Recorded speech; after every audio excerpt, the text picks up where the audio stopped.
80 വർഷത്തിലേറെ പഴക്കമുള്ള കാലിഫോർണിയയിലെ പാസഡീന പ്രദേശത്തുള്ള പാസഡീന ജൂത സിനഗോഗ കാലിഫോർണിയയിൽ പടർന്നു പിടിച്ച കാട്ടുതീയിൽ അഗ്നിക്കിരയായി. എന്നാൽ തീപിടുത്തത്തിൽ സിനഗോഗ നശിക്കുന്നതിന് മുമ്പ് തന്നെ സഭയുടെ തോറ ചുരുളുകൾ അതിസാഹസികമായി അവിടെ നിന്ന് വീണ്ടെടുത്തതായി അധികാരികൾ അറിയിച്ചു. തോറ യഹൂദരുടെ വിശുദ്ധ ഗ്രന്ഥമാണ്. അത് വളരെ ബഹുമാനത്തോടും കരുതലോടും കൂടിയാണ് സൂക്ഷിക്കുക.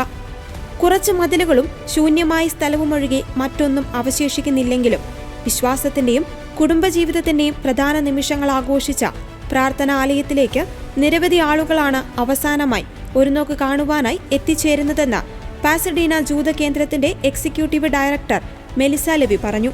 ലോസ് ആഞ്ചൽസ് ഏരിയയിൽ 6 ലക്ഷത്തിലധികം ജൂതന്മാർ താമസിക്കുന്നുണ്ട്.